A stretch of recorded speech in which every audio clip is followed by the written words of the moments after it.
காலை தியான வேளையில் உங்களை சந்திப்பதில் மகிழ்ச்சி அடைகிறேன்.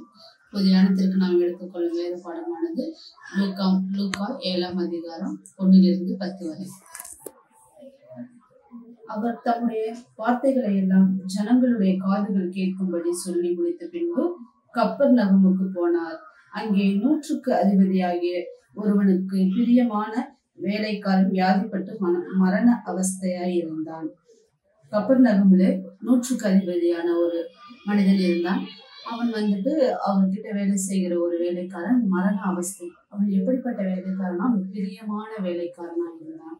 அந்த 100க்கு அதிபதி தன்னுடைய வேலை செய்கிற அநேக வேலைக்காரன் ஒரு பிரியமான வேலைக்காரன் இருந்திருக்கலாம். அவன் மரண அவஸ்தைப்படுவது அவனுடைய மனதுக்கு ரொம்ப வேதனையா இருந்ததுனால் அவனே தேவனிடத்தில் நோக்கி இயேசு கிறிஸ்து அப்பொழுது அந்த வழியாய் வருவதை கேட்டு அவன் ஆண்டவர் வேண்டிக் கொள்கிறதா அவனுக்கு சுகம் கிடைக்கும். அந்த காலகட்டத்தில் ஆண்டவர் அநேக அற்புதங்களையும் அதிசயங்களையும் செய்து வந்தார்.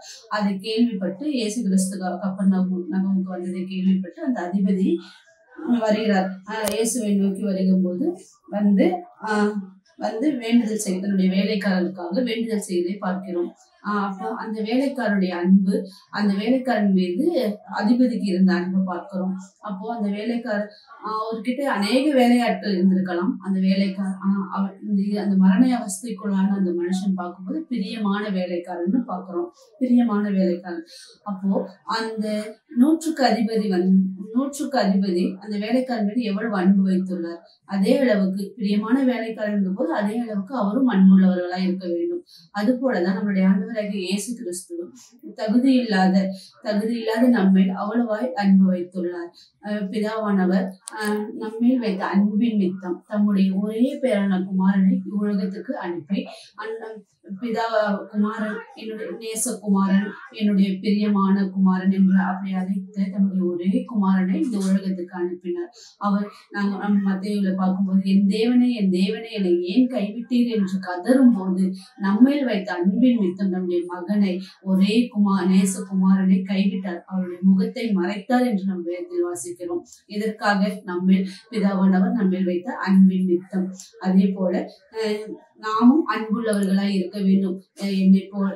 அவரை போல நாமும் இருக்க வேண்டும் என்ற ஒரு நல்ல பாடத்தை கற்றுக்கொள்கிறோம். அப்போ நம்ம இந்த உலகத்துல வாழும்போது மற்றவர்களிடத்திலும் நாம் எப்பொழுதும் எந்த சூழலிலும் அன்புள்ளவர்களாய் இருக்க வேண்டும். அடுத்து அந்த அதிபதியானவர் ஆண்டவரிடத்துல நேரா வராம ஒரு மூப்பரை அனுப்பி ஆனா அவங்களும் சொல்றாங்க, இந்த அதிபதியானவர் அங்கிருந்து கப்பர்நகம்ல இருந்து தேவனுடைய பிள்ளைகளுக்கு அநேக உதவிகளை செய்திருக்கிறார், ஜெபாலயத்தை கட்டி கொடுத்திருக்கிறார். அதனால மூப்பரானவர்கள் தேவனுடைய இயேசு கிறிஸ்து சொல்றாங்க, இந்த உதவி செய்வதற்கு அவன் பாத்திரவான், தயவு செய்கிறதற்கு அவன் பாத்திரவான் என்று அந்த அதிபதியை குறித்து வேண்டிக் கொண்டது நிமித்தம் ஆண்டவராகிய இயேசு கிறிஸ்து நான் சொஸ்தமாக்குவேன் சொல்கிறார். 6வது வசனத்தில் அப்பொழுது இயேசு அவர்களுடனே கூட போனார். வீட்டுக்கு சமீபமான போது 100க்கு அதிபதி தன் சிநேகிதரை நோக்கி, நீங்கள் அவரிடத்தில் போய், ஆண்டவரே நீர் வருத்தப்பட வேண்டாம், நீர் என் வீட்டு வாசலுக்கு பிரவேசிக்க நான் பாத்திரவான் அல்ல, நான் உம்மிடத்தில் வரவும் என்னை பாத்திரவானாக எண்ணவில்லை, ஒரு வார்த்தை மாத்திரம் சொல்லும், அப்பொழுது என் வேலைக்காரன் சொஸ்தமாவான் என்றார். அந்த அதிபதியானவர் எவ்வளவு தாழ்மை உள்ளவரா இருக்காங்க. அவங்களுடைய வீட்டுக்கு வர்றதுக்கு, ஆண்டவராகிய இயேசு கிறிஸ்துவுடைய வீட்டுக்கு வர்றதுக்கு நான் பாத்திரம் நல்லன்னு சொல்றாங்க. நான் உங்களுடைய உமக்கு முன்பாக இந்த விண்ணப்பங்கள்லாம் சொல்றதுக்கு நான் தகுதி அல்ல, நான் பாத்திரம் நல்லன்னு சொல்லி அவ்வளவு தாழ்வை. ஏன்னா அவர் ஜெபாலயத்தை கட்டி கொடுத்திருக்காரு, அநேகருக்கு அவர் ஒரு அதிபதி, அங்க இருக்கு நல்ல ஒரு அதிகாரி, சகல அந்தஸ்து சகல அதிகாரமும் அவருக்கு உண்டு. ஆனாலும் இந்த இடத்துல அவளை தாழ்மையா, ஆண்டவரே உங்களுடைய சமூகத்துக்கு நீர் என்னுடைய வீட்டுக்கு வர்றதுக்கு தகுதி, நான் பாத்திரம் அல்ல, அவ்வளவு ஒரு தாழ்மை. அது போலதான் நம்மளுடைய ஆண்டவராகிய இயேசு கிறிஸ்து பிலிப்பியர் 2ஆம் அதிகாரம் 6-8 வசனம் வரைக்கும் பார்க்கும்போது, அவர் தேவனுடைய ரூபமாய் இருந்தும் தேவனுக்கு சமமாய் இருப்பதை கொள்ளையாடின பொருளாய் எண்ணாமல் தம்மைத்தாமே வெறுமையாக்கி அடிமையின் ரூபம் எடுத்து மனுஷர் சாயலானார். அவர் மனுஷ ரூபமாய் காணப்பட்டு மரண பரியந்தம், அதாவது சிலுவையின் மரண பரியந்தம் கீழ்ப்படிந்தவராகி தம்மைத்தாமே தாழ்த்தினார். நம்முடைய ஆண்டவராகிய இயேசு கிறிஸ்து தேவனுடைய சாயலாய் தேவனுடைய ரூபமாய் இருந்து அதை எல்லாத்தையும் விட்டு நமக்காக இந்த உலகத்துக்கு மனுஷரா வந்தாரு. மனுஷர் மனுஷரா வந்தது மாத்திரமல்ல, அது மனுஷ ரூபமாய் காணப்பட்டும் மரண பரியந்தம், அதாவது சிலுவையின் மரண பரியந்தம் தம்மை தாமே தாழ்த்தினார்.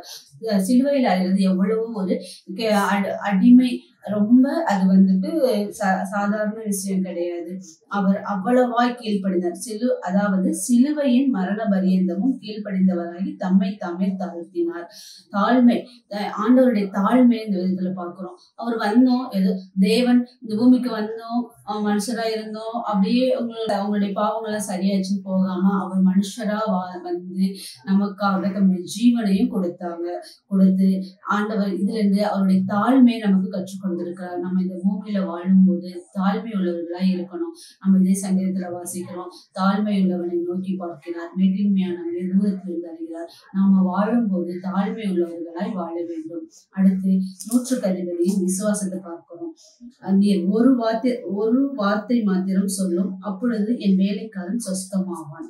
9வது வசனம், இயேசு இவைகளை கேட்டு அவனை குறித்து ஆச்சரியப்பட்டு திரும்பி தமக்கு பின் செல்கிற திரளான ஜனங்களை நோக்கி, இஸ்ரவேலருக்குள்ளும் நான் இப்படிப்பட்ட விசுவாசத்தை காணவில்லை என்று உங்களுக்கு சொல்லுகிறேன். அவருடைய விசுவாசத்தை பாருங்க. அவர் ஒரு அதிகாரியா இருந்தோம், ஒரு 100க்கு அதிபதியா இருந்தோம். அவருடைய விசுவாசம், ஆண்டவர் நீ ஒரு வார்த்தை மாத்திரம் சொல்லுங்க, என்னுடைய வேலைக்காரன் சொஸ்தமாவான். அப்படிதான் நம்மளுடைய விசுவாசம். நாம் தேவனுடைய சமூகத்துக்கு, நம்முடைய தேவைகளுக்காக, நம்முடைய விண்ணப்பங்களுக்காக நம் தேவனுடைய சமூகத்துல ஜெபிக்கும் போது அது விசுவாசத்தோடு நாம் ஜெபிக்கிறவர்களாக இருக்க வேண்டும். அப்படி அவங்க அந்த ஆண்டவர்கிட்ட அவர் சொன்ன வேலையில அவருடைய வேலைக்காரன் சொஸ்தமானான். அனுப்பப்பட்டவர்கள் வீட்டுக்கு திரும்பி வந்த போது வியாதியாய் கிடந்த வேலைக்காரன் சுகமடைந்திருக்கிறதை கண்டார்கள். அப்போ அவருடைய விசுவாசம் தான், அந்த வேலைக்காரனுக்கு அந்த விசுவாசம் இருந்துச்சான்னு தெரியல, அந்த 100க்கு அதிபதியின் விசுவாசத்தினால அந்த வேலைக்காரன் சுகமடைகிறான். அது போல நம்மளுடைய வாழ்க்கையிலும் தேவனுடைய சமூகத்துக்கு வரும்போது, நம்ம ஜெபிக்கும் போது விசுவாசத்தோடு, கடுகளவு விசுவாசம் இருந்தா நம்ம அந்த மலையை பெயர்க்கத்தக்க அந்த மலையே பெயர்ந்து போகும் என்று ஆண்டவர் சொல்லியிருக்கார். நம்முடைய வாழ்க்கையிலும் அன்பு, தாழ்மை, கீழ்ப்படிதல், விசுவாசம், ஆவியின் கனிகளை சொல்லும்போது முதலாவது அன்பு இருக்கின்றது.